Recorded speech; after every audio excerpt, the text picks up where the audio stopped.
Hello everybody and welcome to Letterbox Book Club. My name is Claire and today Kenzie and I had a wonderful opportunity to sit down and have a chat with Australian author Rachael Johns and talk about her upcoming book The Bad Bridesmaid, which comes out today. Rachael is a renowned romance author from Australia. Her notable works include The Workwives and her rural outback romance series. Her book, The Patterson Girls, also won the ABIA Award in 2016 for general fiction, as well as Australian Book Industry Award for general fiction in 2015. Rachael has also won the prestigious Romance Writers of Australia Ruby Award twice throughout her career. Rachael is also an English teacher by trade before she started committing to writing books. And here is a quick synopsis of The Bad Bridesmaid by Rachael Johns. When serial dater Winifred Darling, Fred, is asked to be the maid of honour at her mother's 6th wedding, she is determined to do everything in her power to stop it. As the author of a forthcoming book called 21 Rules for Not Catching Feelings, she knows better than most about the perils of falling in love. On arrival at the island wedding destination, Fred is delighted to discover that the groom's hot muso son Leo is just as set against the wedding as she is. Together they come up with Operation Breakup to prevent their parents from making what they believe will be a catastrophic mistake. But as Fred and Leo get to know each other better, their unexpected feelings for each other create further complications, and Fred is forced to rethink her own rigid rules about romance and family. Maybe not every relationship has to play by the book, and could Fred become the star in a rom-com of her own? A heartwarming friends to lovers romance about the magic and mayhem of weddings, and what happens when everything you thought you knew about love has turned upside down. Big shout out to Anna from Penguin for organising this with us. I can definitely speak on behalf of both of us when I say that Kenzie and I had such a wonderful time chatting with Rachael. She is so lovely, and The Bad Bridesmaid is such a good book. It's such a feel-good, fun rom-com. Our actual episode discussing the book will come out in a couple of weeks, so stick around for that. And with that, sit back, relax, and enjoy our interview with Rachael Johns as we talk The Bad Bridesmaid, which once again is out today, January 28th. Hi Rachel, my name is Claire. And I'm Mackenzie. Hi, nice to meet you both. Welcome to Letterbox Book Club. Thank you so much. I've just been listening to some of your podcasts over the last few days and I'm loving it. I love any book chat. Oh, good. Especially when you disagree about things. Yeah, we try not to, but... Well, just little things. I like the qualms too. Yeah. Except I don't want you to tell me all the qualms from my book. Oh, don't worry. There is no qualms. No qualms. Yeah, honestly, your book, The Bad Bridesmaid, 10 out of 10 so far. Oh, thank you. Thoroughly enjoyed it. You've made a complete new fan out of me. Yes. To be honest, yeah, I'm not quite familiar with your work, but I am about to be. That's totally cool. I understand that, but I'm always stoked to find a new fan. Yes, yeah. I feel like I've been in a bit of a reading slump where just books have not been hitting the same way lately, but I love this book. I read it in about a day. Oh, wow. That's good considering I think you have little kids. Yes. I just stay up way too late. Yeah, I hear you on that too. Yes. Yeah, me too. I smashed it out really easily in like 1 or 2 sessions. I really could not put it down. Well, that is a joy to hear as an author because, I've often told don't write the boring bit, but, sometimes it's hard to see those bits yourself. Yes. Sometimes the boring bits bring out the humanity and the realness and the rawness, so I really enjoyed that as well. That's true, actually, and it's hard sometimes to, I definitely think as an author you're not the best judge of your own work as well, so like one day I might think something is terrible and boring, and the next day I think, oh no, there's a little bit, so you've just got to, in the end, trust your gut and hope that some people like it. Not everyone will. That's just the way, as you two who read a lot of books, I'm sure, like you don't love everything you read. I know I don't love everything I read, so I don't expect everyone to love everything I write either, but I hope they do. Yes. I know. I feel like it's such a fine line, wanting to love a book and then not enjoying it. And then I just don't want to offend the author because now, like, if you say you're listening to our podcast, it's like, who else is listening to it that we've read? I just actually started a podcast with a friend called Reading Between Deadlines, and we are doing overseas books because we know so many authors ourselves in Australia. And yeah, I have author friends, overseas as well, but we're doing like really big hype books and that, so that we can discuss it and hopefully not offend anyone. But I think the thing as an author is like, if you go looking for stuff or you listen, like you go onto Goodreads, it's on you. It's on me if I do that. You know what I mean? Like, yeah. Yeah. And I do understand that not everyone likes, everything. Before I just joined here, I did the doom scroll on Goodreads for the new book, Bad Bridesmaid, and I saw this guy had given me 3 stars. And look, as an author, 3 stars is a bit disappointing. Even though I know, having talked to reviewers and stuff, and I've got, friends who are bloggers and reviewers, that 3 stars to them is not that bad. It's like, that was a good solid read. Yeah. 4's great. 5 is, oh my gosh, this is like my new personality now. But I was like, as an author, 5 is fabulous. 4 is pretty good. Anything less than that, and we want to throw ourselves off a cliff. But I clicked his profile. He's like this older guy who said he was, retired. So I'm assuming he's older. And he reads all crime fiction. I'm like, well, why did you? Yeah. So I was okay with that. It's so funny. We have a segment on our podcast where we read 1-star and 5-star reviews from Goodreads just for a bit of fun. And oftentimes there are people who are 1-starring are like, don't really understand, or it wasn't really their genre or style of book. And I'm like, then what's the point in reading it? Or why even give the criticism if it's not suited for you? I know, I love those 1-star book reviews of like inspirational Christian fiction or something. It's like there was too much God stuff, and then the opposite, like a book that's clearly marked as like erotic fiction, and they're like, this book had too much sex. Like, do your research. Yeah. Oh God. Yes. Yeah. God damn. 1-star reviews can actually be quite amusing, especially when shared with friends. Yes. So I like the ones that are just a really quick like little quip about it. Like if they're really just shitting on someone, I'm like, oh well, keep that to yourself. Yeah, I know. They can be personal, they can be, just in general, and that's fine if they're sort of in general. There's some really funny ones actually out there. So I sometimes take my hat off. Someone should write a book of like collating all 1-star reviews of the, best-selling all time or something. Like that would be really funny. I think on TikTok there are some like reels and stuff, especially throughout, I guess, the BookTok space, where there are videos of highlighting the 1-star reviews and how they relate to like the books, the respective books. And it's just so funny.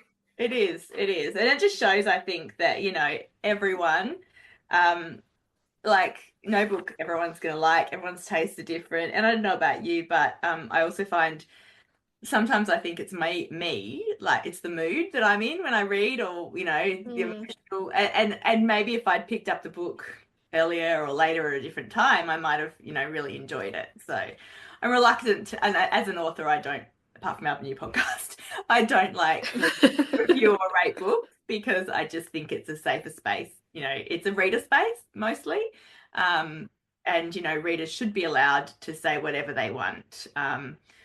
Within reason, obviously. If you're like hate speech or attacking someone, then that's a fine line. But Yeah, for sure. I'm very mood dependent as well when it comes to reading books. Like if I'm irritated, there's a chance I'm going to find something irritating about a book, or I'm a little bit more emotional, I might feel the little bit more emotional impact and everything. So yeah, I totally get that. That's true. I actually heard, I think it was Leanne Moriarty, Australian author, saying recently on a podcast that apparently if you're on a plane, there's some, like, because of the air circulation in the or something, I don't know, she said it better than me, it kind of depletes, you haven't got as much oxygen or something like that, and it makes you more emotional. So that's why you're more likely to read or cry. Cry in a book or a movie or TV show on a plane, apparently. Oh my gosh. I personally cannot focus reading on a plane. But is he watching everything that's going on? Yes. Yeah, I don't know. I don't fly very often, so I'm probably not the best flyer, but it just stresses me out just a little bit. So like, maybe you need it's maybe better to watch TV and stuff than on planes, where you can just not have to work as hard. We have a few questions, if you don't mind us just rattling them off to you, if that's okay. Okay, so I'd love to know more about your inspiration for the 21 rules to not catching feelings. and how like Fred came to that, and was that always what you were sticking with, or was it always a part of her like overcoming her past trauma? Yeah, that's a really good question, and I'll start with the first half of it, which is how I came about through the rules.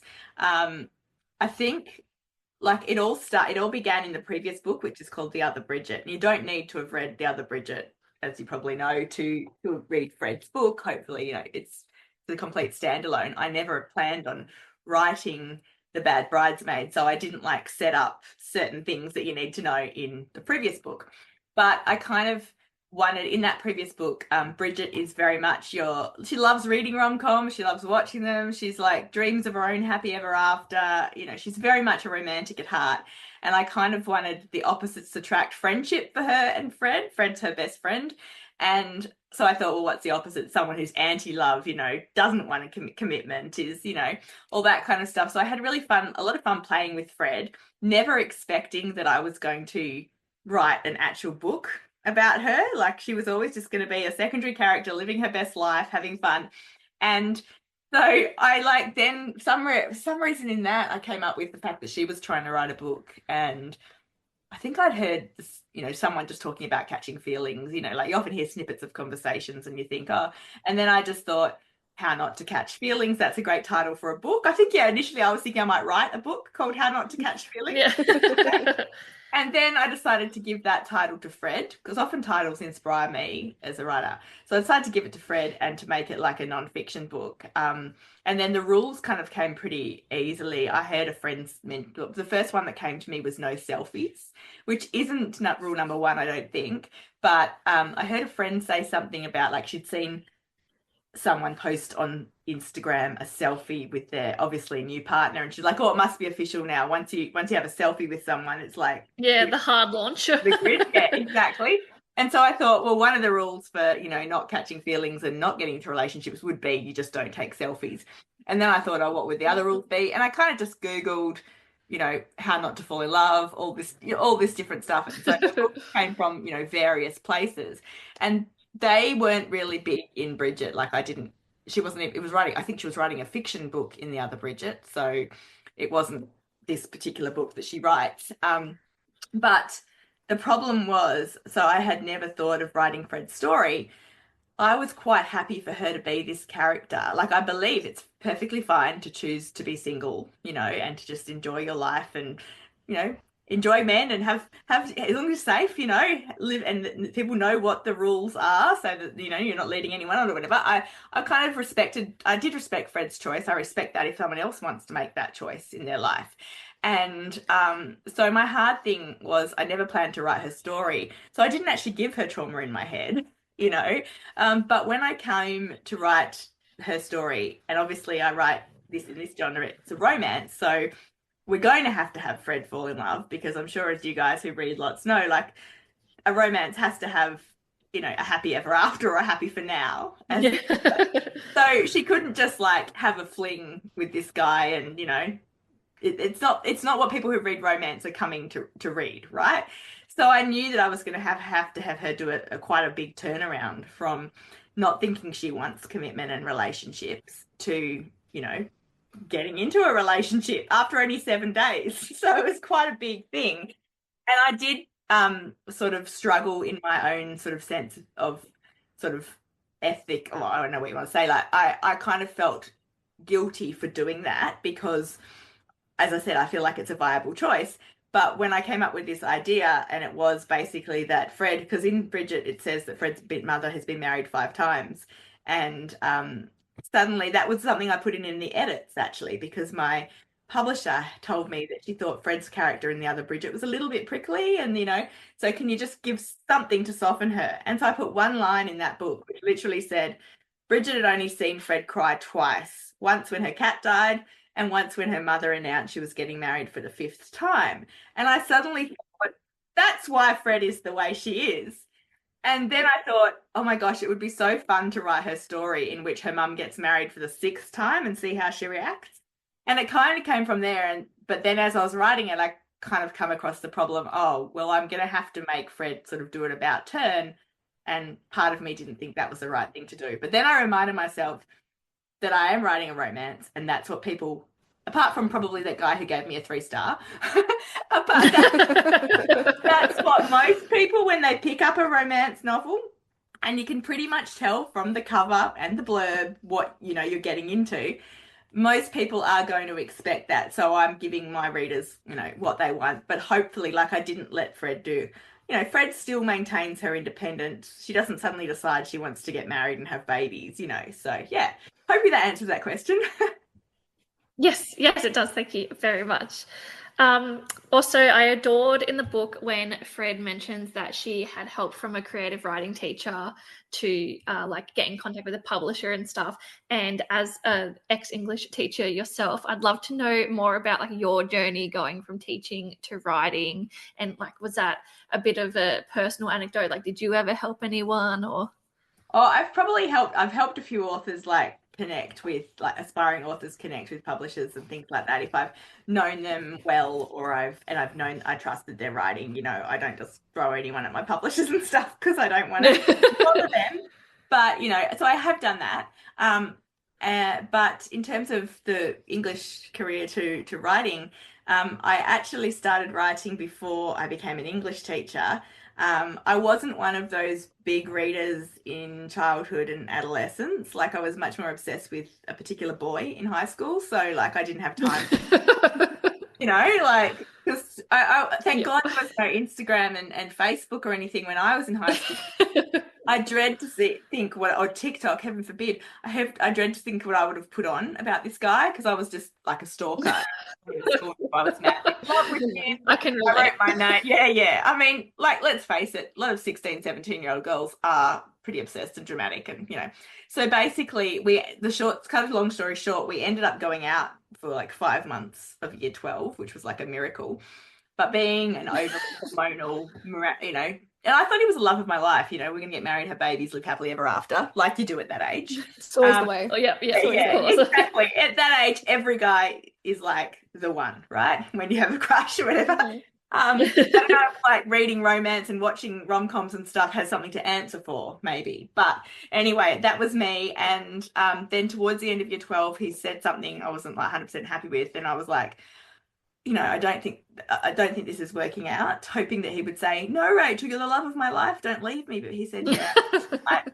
So I accidentally dumped him, which was horrific. I was so heartbroken, so many tissues. Don't know how I got through the end of year 12. And then weirdly, as I said, I'd never been a huge reader. I am now, because to be a reader, you have to be a writer. And I sort of fell in love with reading around the same time I fell in love with writing. Yeah, so I'd never been a huge reader or writer, but in the summer holidays between finishing year 12 and I was supposed to be starting primary school teaching because I'd always wanted to be a primary school teacher. I wrote this book. I don't know if you actually call it a book because it was like the worst thing anyone has ever written. And there was barely any plot. The characters, even though they were based on me and this boy, they were like cardboard cutouts. Probably every cliche under the sun was in the book. It was horrific. But I thought at the time it was brilliant and wonderful. And I instead of accidentally dumping, so it was me. I wrote the story of me and him, totally boring. And instead of accidentally dumping him, because I didn't think that was a good way to end a book back then, I gave him a horrific disease and I killed him off. So I always say that writing for me, it began as a kind of therapy. Like I literally, was pouring my heart out onto the page and trying to rewrite a story that I liked better than accidentally dumping someone, because you love dying on you, so tragic, and so anyway, it was terrible, but I really enjoyed the process, and I thought, you know what, I don't want to be a primary school teacher, I want to be a famous author. Stupid, I knew nothing, like, honestly, and I transferred from primary school teaching the week before it was starting to a creative writing degree, which was terrible. This was like in the late 90s, and I hope they're better now, but it was all basically, unless you're going to write, they wanted you to write something like the Booker Prize or the Pulitzer or poetry, whereas I had read, over my time of falling in love with books, I had read Bridget Jones' Diary and what used to be kind of called the chick lit genre. I'd fallen in love with, 20-somethings dating and all the dramas that go along there, which in essence, right. But that was all frowned upon. So I did that degree. Basically, then I thought, well, I'm not a famous author.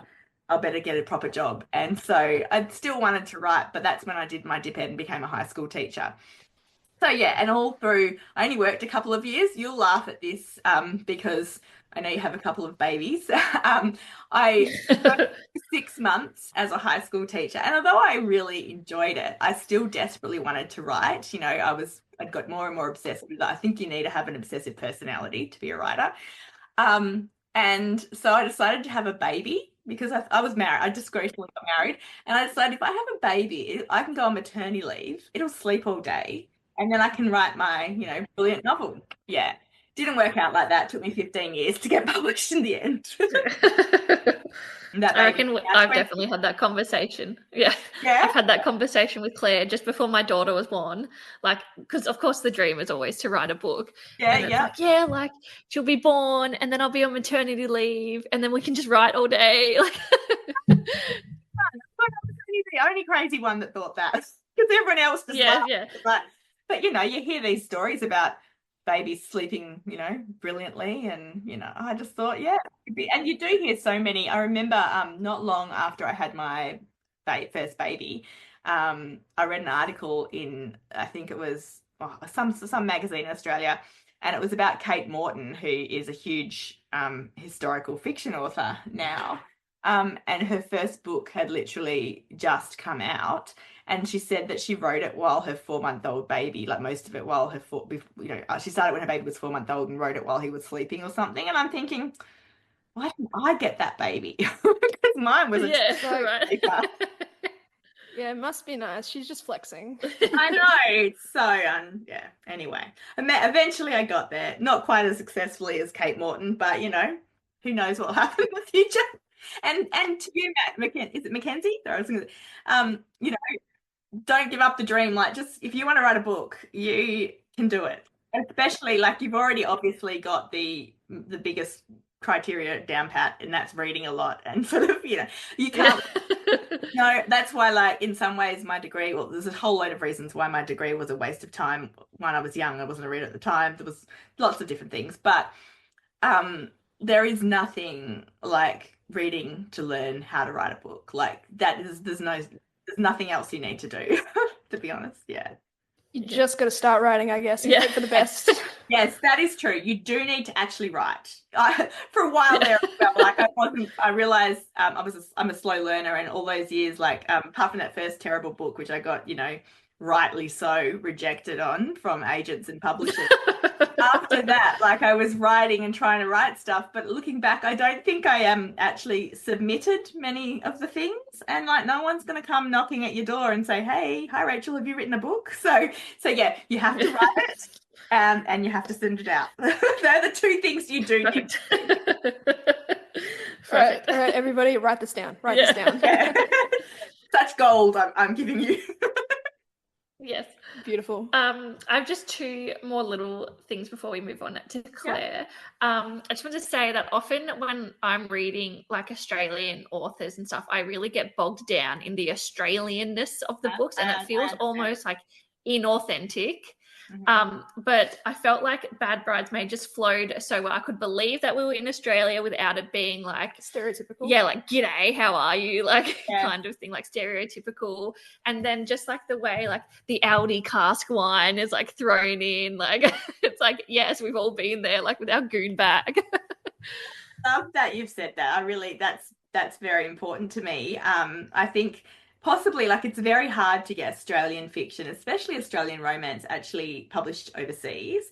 Obviously crime has done very well in the last few years. Outback crime, people, and I think actually when I do read most of the outback crime that's been successful, it doesn't have what you're saying. Like it doesn't have that, cliche stuff. It's quite authentic. Whereas sadly, I have read some Australian romances where they're throwing a shrimp on the barbie and all the other ochre terms and stuff, and it makes me cringe as well. And so I want to write books that are universally accessible, possibly one of the reasons that I maybe managed to do that is I'm actually not huge on setting and description and things like that. Like Mm. it's hard for me, like that's something I have to really think about and put effort into description. So despite the fact that I have written a lot of Australian like rural books, so that to me, like other rural authors I know, and possibly less romance focused, they're more on the issues and stuff like that.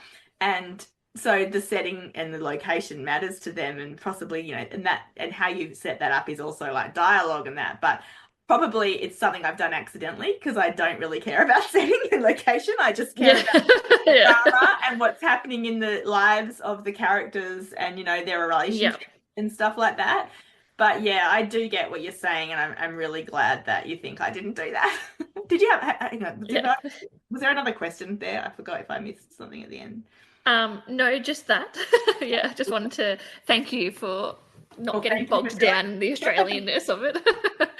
And then also, I just wanted to mention that I loved the Office reference because I've watched The Office about 1,000 times, and my son is actually called James because of Jim, like really? James Halpert. Oh, Yeah, he's yeah, so lovely. What a great character. It's so funny. My kids got me into that.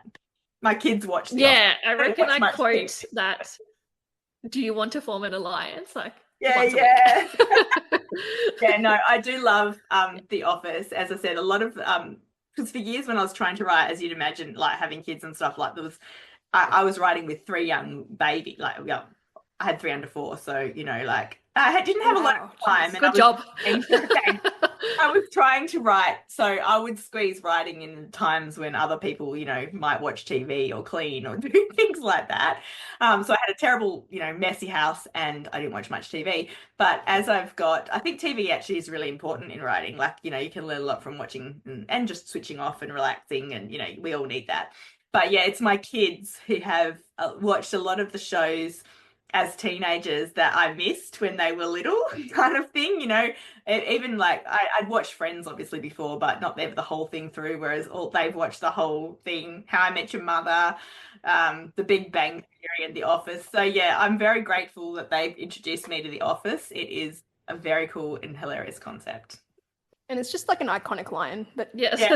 forever just trending on social media. You can never go wrong with a good alliance quote. Yeah, exactly. All right, Claire, would you like to? Alrighty, yeah, I have just some questions for you, Rachel. Okay. So the Bad Bridesmaids is set in Norfolk Island, and as we're reading it, you've incorporated a lot of the town's history and a lot of like monuments and places. And I've heard that you travelled there in order to research for the book. What is it about that place that resonated with you so deeply? Well, first confession is I hadn't really heard much about Norfolk Island until a few years ago when a writer friend of mine, because I wasn't paying attention at school, I was like, perving on the boy. So yeah. But a friend of mine who's a fellow writer, Anthea Hodgson, she writes historical fiction now, and she said to me once, we often go like travel together for writers' retreats or research. She's come with me in a few places. And she said to me that she would like there was a lot of really good history in Norfolk Island and that she'd like to write a historical fiction book there. And so I had that island in my head. And then when I knew that this book was going to be about a wedding, and I kind of, like in romance, forced proximity is, one of the tropes I'm sure you guys have heard about before. And so I thought, well, I really want these people to be stuck in somewhere, like at a hotel and then I thought an island would be fun.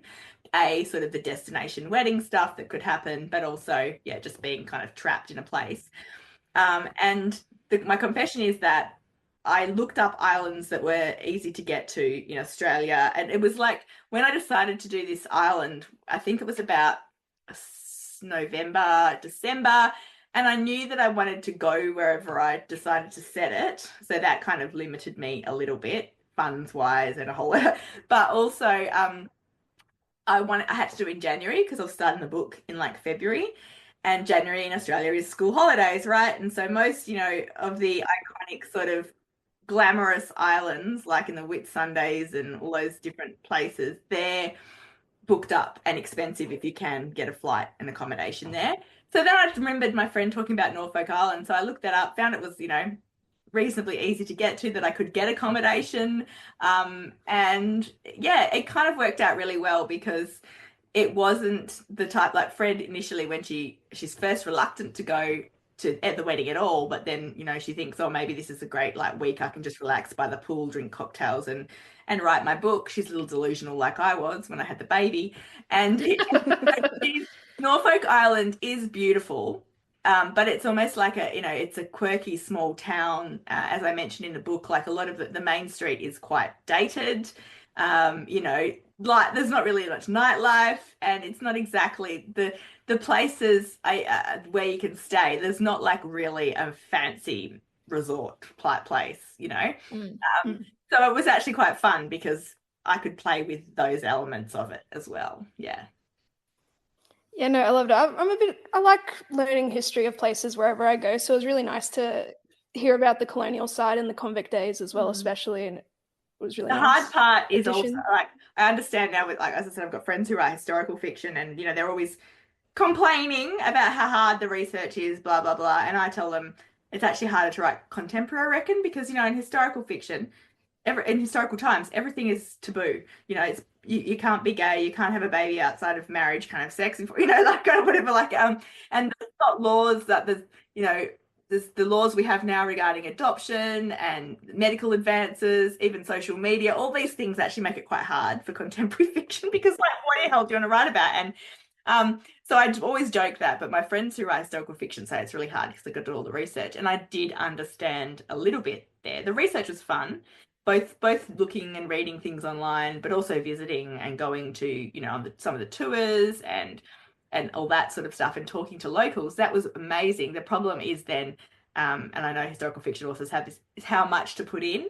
And I did have to cut a little bit out in the early chapters when my publisher was saying, look, it's a little bit like a travel log, you know, like it's to get that balance between making it authentic and people, you know, getting that little bit of history that you want. Because I think if you write about a place like this, you know, you do want to include that. But yeah, you don't want to like bang people over the head with it. So yeah, that is a little bit hard, but I'm glad you enjoyed that aspect. Yeah, I think you found the balance quite well. Yeah. Well, thanks to my wonderful publisher who made me pull back. So the Bad Bridesmaids cover apparently was decided before the book was written. And then you had to write scenes around it. Is that a new writing process for you, or how do you approach writing a book? No, I've never otherwise? had. So previously, all my books, apart from Bridget, the other Bridget, sort of, I got the cover about halfway through, and there's a little gnome on the other Bridget cover, and that was me. I'd put that stuff on, so it was kind of the reverse process. Penguin were putting stuff on the cover that I'd already put in there. But with this one, because they're linked and the designer, you know, had just come off the back of writing the other Bridget, writing the other Bridget cover, my publisher said, like, she just wanted to get a cover for the Bad Bridesmaid. She also wanted to like have it up quite early so that if people had read the other Bridget, they could then go and pre-order the Bad Bridesmaid. So it was up for pre-order before I wrote it, which was terrifying, because it's always like, what if, you know, I can't something. And it was also, the cover was there. And so that was actually quite a fun process, because they had this, the cover has a guy in, you know, board shorts, and Fred is wearing devil ears and all this different stuff. So I had fun putting those aspects kind of into the book. And so, yeah, it was interesting. It was a unique experience, but yeah, and I've actually got the cover for the book that I'm currently writing already too. We haven't shared it or launched, you know, put it out there. This is not a romance, it's more a general contemporary fiction. But yeah, it's interesting actually having a cover already, because it can influence your writing. And mostly that's been good, but yeah, it can also sort of trap you a little bit. Yeah, I've just always assumed the process, all the artsy sort of stuff sort of happens at the end. Yeah. It usually does. Like, I've been I've mostly been published by one publisher, and then recently I changed to Penguin. This is my second book with Penguin. I have also done a couple of like digital books, and I also wrote 3 books for Milk Spoon. So I've had experiences with, you know, different publishers, and usually the cover is something that happens, definitely after the book is written. So this was a very new experience, and it's not quite. I know a lot of indie authors will, not all, but often they will see a cover, so, they're in a cover group or whatever, and a designer has put up some pre-made covers, and they like, oh, I like that, and the cover can actually inspire a story. So I think it's happening more and more, but it's not like the norm.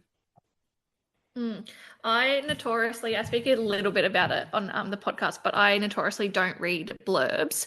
So I really enjoy a good, like, catchy cover, because I truly am judge a book by its cover. Like, if it's a good cover, I'm going to read it. I like to go in blind.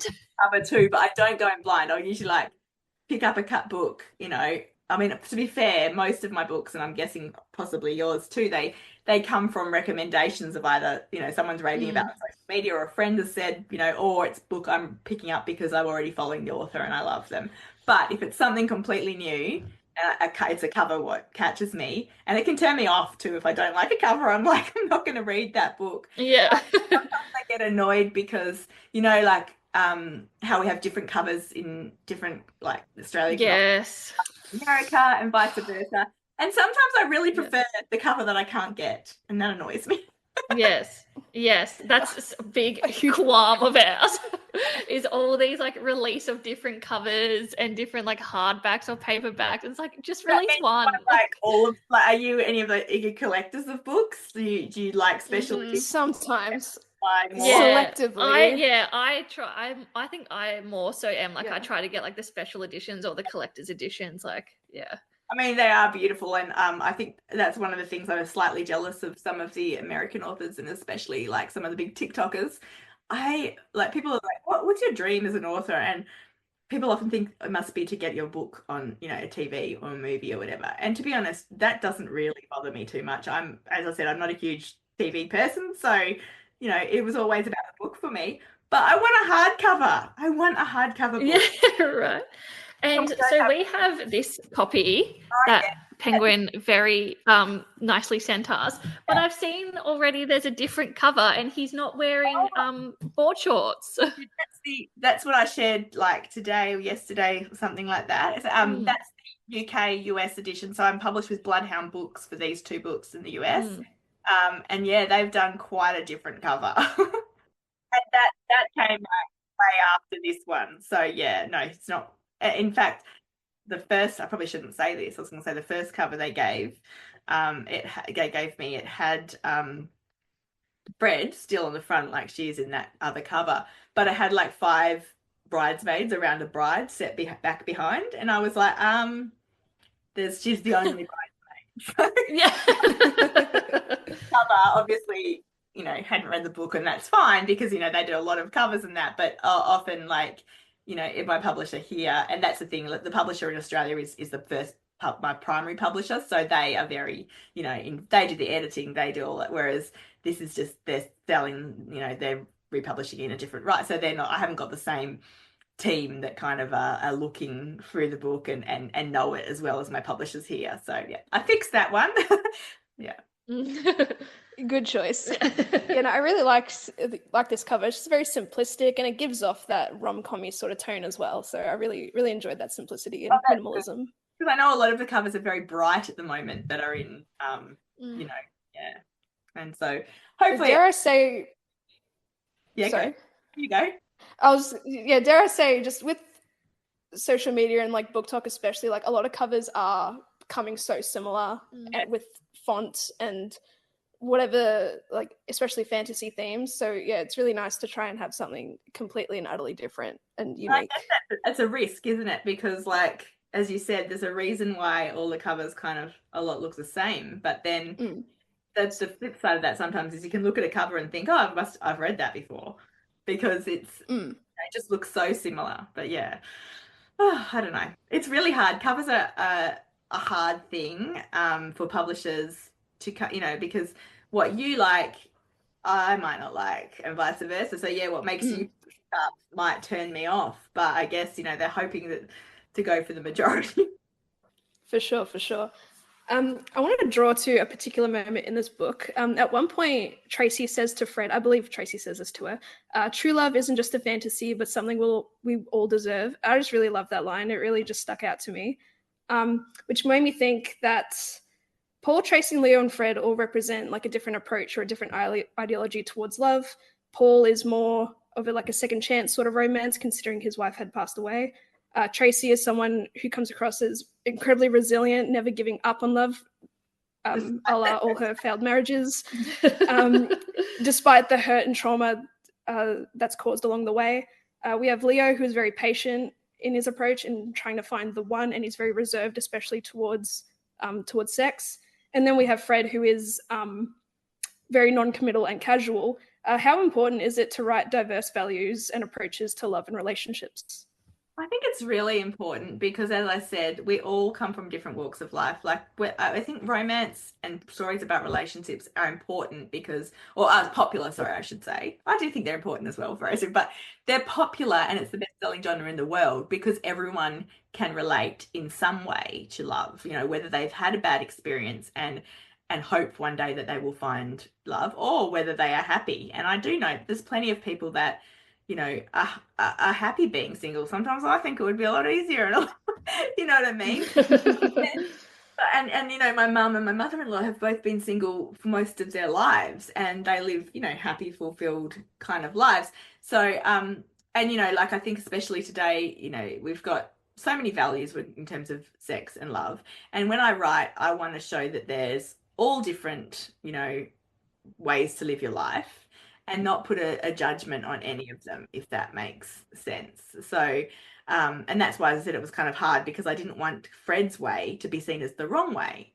But yeah, I think obviously also different types of families, different relationships. I think romance is hopefully a place where you can see that everyone can have a love story, no matter what, your background is or where you're from or what you believe. But I do think romance is often derided, I should say, that, it gives women unrealistic expectations and all that kind of stuff. But I think that's not true. I think it shows us that, yeah, of course, in real life and even in fiction, love does not always run smoothly, right? But, I like that Tracy is willing to risk her heart to love, to believe that someone out there is going to be that person who gives her what, she needs. And I do think, although it's perfectly fine and if you want to be single, it's, it's a solid choice, and it's better to be single than with someone in a bad relationship, with someone who doesn't trust. I mean, it doesn't trust, respect, who abuses you. Or obviously it's much better to be by yourself. But I think that at the heart of romance is that there's nothing more wonderful when you do meet someone who does accept you for who you are, respect you, love you, support you, and has similar interests, and you're attracted to.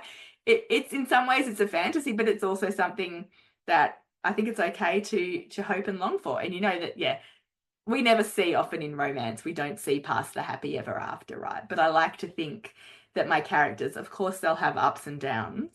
They'll have fights. Their relationship won't be perfect, like no one's is in real life. But hopefully their love is solid and it will see them through. Throughout the book, Fred also struggles to write her novel, 21 Rules for Not Catching Feelings. I was wondering if you've ever experienced a similar sort of level of writer's block or moments where you have felt uninspired, and how did you overcome it? 100% I have.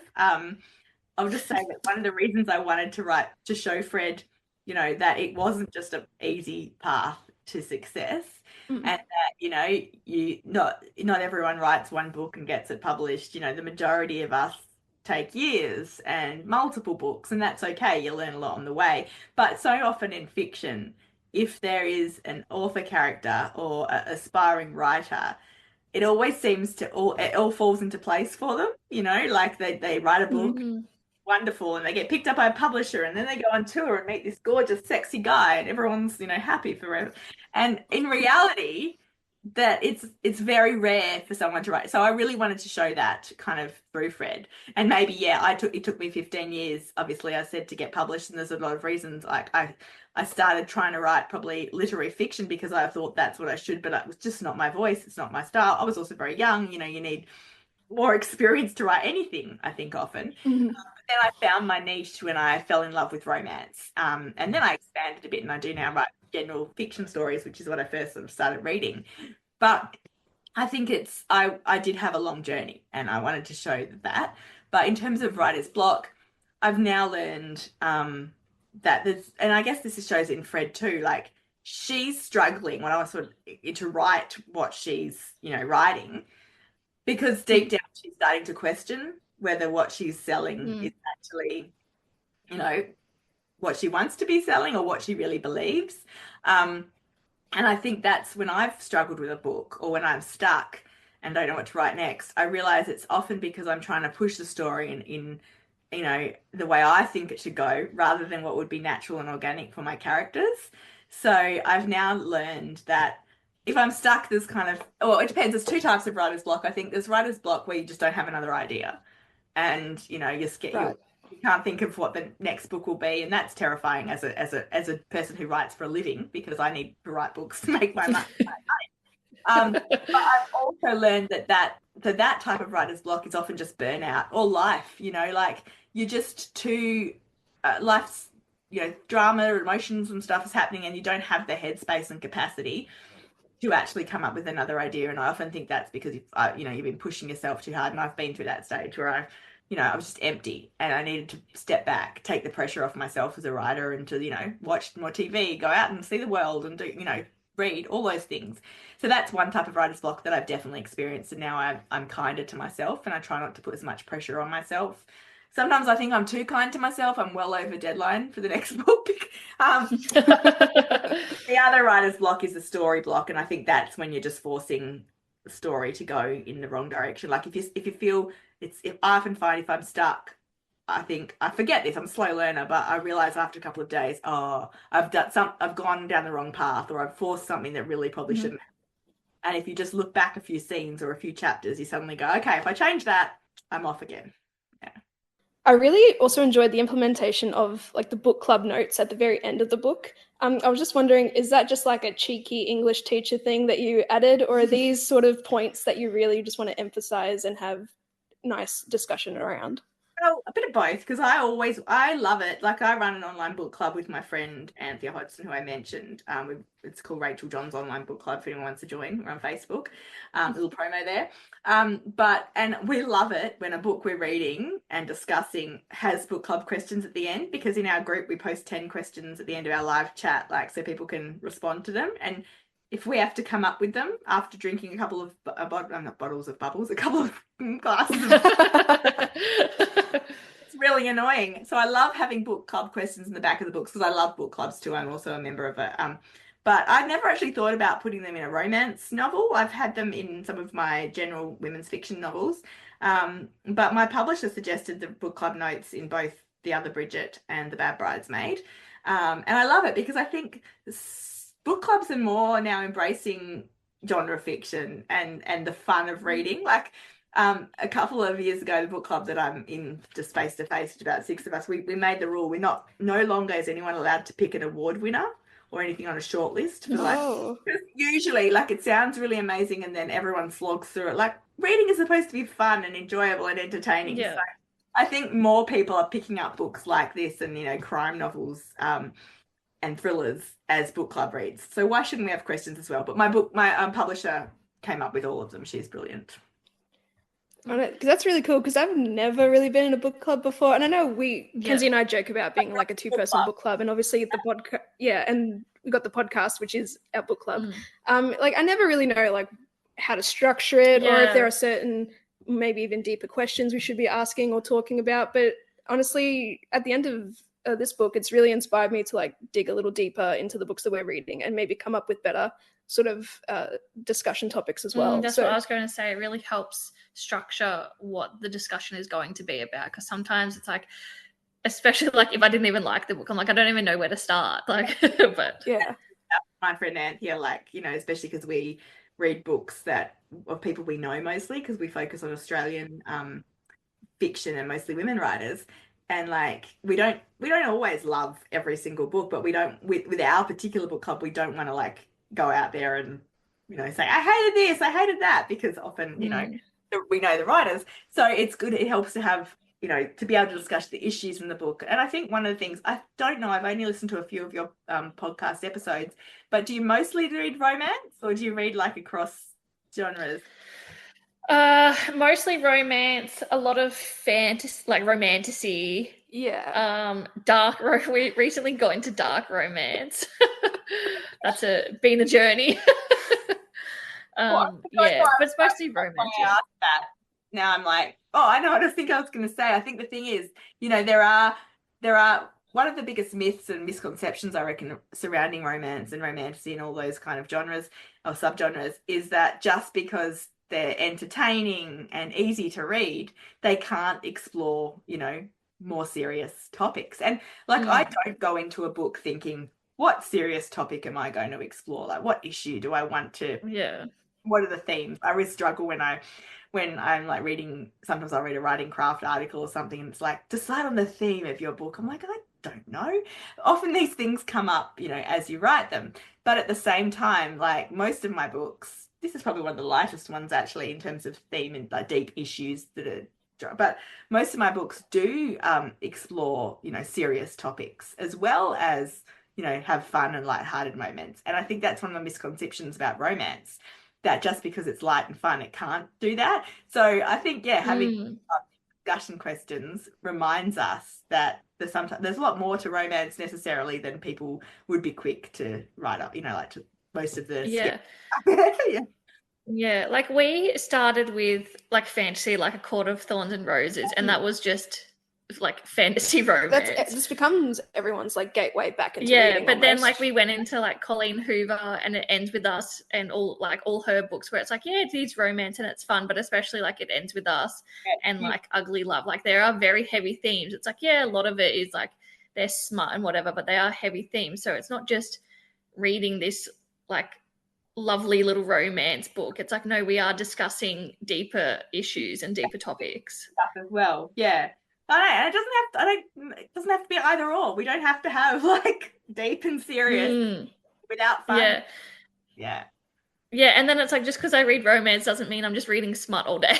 Like the majority of people who like think that, who cares for a start what anyone thinks, but also they have no clue. It just really shows their ignorance that they haven't read one. Like they may think, oh yeah, I've read a romance. They've probably read one, you know, like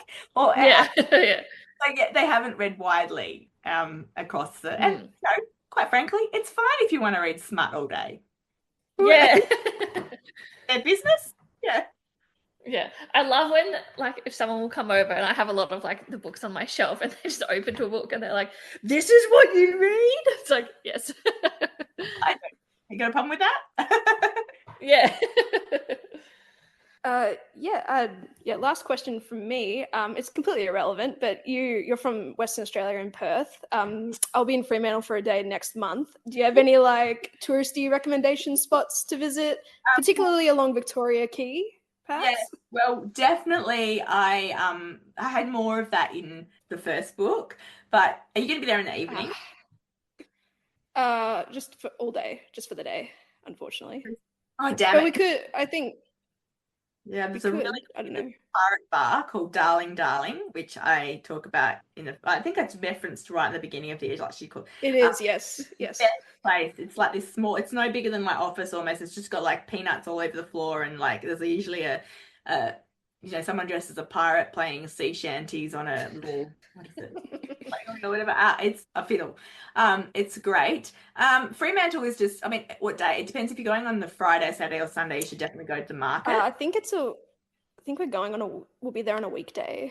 Okay. I definitely also recommend the prison because that's like doing a tour of the prison. That's really fascinating. Oh, yeah. But like it's a historic, you know, it's a historic place. It only closed, I think, in the late 90s or early 2000s, but it's really fascinating to see how, you know, all these people. Am I still visible? Because I've frozen on the screen. You're frozen, but we can hear you. Yeah. That's good. Here we go. Oh, yeah. Perfect. So yeah, definitely go to do the cafes and bars and different stuff. There's heaps of history there as well. Yeah, for sure. I think the tentative plan is to at least go to the Maritime Museum because I really like going to all the museums and all the different places. So that's a tentative plan, but happy to work around it. Definitely. The Maritime Museum is great. How long are you in WA? Are you going to Rottnest? Unfortunately, it's for a day before going on a cruise. But next yeah, we'll try. I've written everything down for next time. Yeah, I think that's it from me. That's it from me. Would you like to do a little plug of where we can find you, your podcast? Okay, yeah, well, you can find me almost all over the internet. I spend far too much time on social media. So I'm Rachael Johns, author, I think, on Rachael Johns is an author on Instagram and TikTok. I'm kind of neglected TikTok of late. I've got an online Facebook group, which is a book club. So Rachael Johns Online Book Club. You can find us there. My website has all my events and to my tour, which is coming up soon. And yeah, we've just launched this podcast called Reading Between Deadlines, which is we've only released one episode so far, but I can having listened to your podcast, as I said, like it's just the banter with a best friend like about books is so much fun. Brings friendships closer together. Exactly. Unless you really disagree on something. No. But thank you so much on your podcast. Yeah. Thank you so hang much. on, just quickly, I'm pretty sure Penguin's running a competition to find the best and funniest Bad Bridesmaid story. Do you have any of those stories to share? I need to ask, actually, because they haven't shared them with me yet. But I was okay. But I did a radio interview the other day, and someone called in and they shared a couple of theirs. And, so recently one was someone actually broke their leg while the bridesmaid broke their leg as they were walking down the aisle. Oh, God. An ambulance, and it was like, the bridesmaid took away all the attention before the bride could walk down the aisle. I'm hoping actually that my gosh, stories will give me ideas for future books. And then another that the bridesmaid opened a bottle of bubbles, when they were getting ready and they were almost ready to go to the ceremony, and the bridesmaid popped open a bottle of bubbles and the cork whacked the bride in the head and almost like gave her a black eye, and like she was crying because it was like, so it was all then the makeup was all so yeah, there's lots of stories out there, and I don't know when this podcast will air, but I think there's a bit of time. I think it might be into February before the competition ends, and you can go to Penguin's website and give us your Bad Bridesmaid story for the chance to win a $500 voucher to Flight Centre, which you can use to go to Norfolk Island if you want. Well, amazing. Yeah, wonderful turnaround. Do you have any bridesmaid stories, Kenzie? Like, not if you're a bridesmaid who've been to a wedding and you've witnessed anything crazy? No, all mine have been tame. Everything's unfortunately runs smoothly. Yeah. Mine are boring too, except for the fact that I had 3 bridesmaids, and I think I might be a cursed bride because all of them have ended up divorced. I'm still married, but all of them are divorced. Yeah, I didn't even have bridesmaids, so yeah. Yeah, I was gonna say, like, what in the universe is going on there? Yeah. Like, how does that happen? I had a flower girl too, and she was 9 when I got married, and she's like early 30s now, and she's not married herself. She's got a long-term partner, and we always joke that you should just get a marriage out the way before you want, like, because you're probably going to get divorced, so just get out the way and find the right person. Her long-term partner is a bit worried, I think. That's all good. Yes. All good. Oh, well, thank you so much for chatting with us today. Thank you both for having me. That was so much fun. All right, thanks so much, guys. Have a great rest of the day. You too. Good luck. Good luck with the rest of the book release as well. Thank you. Bye.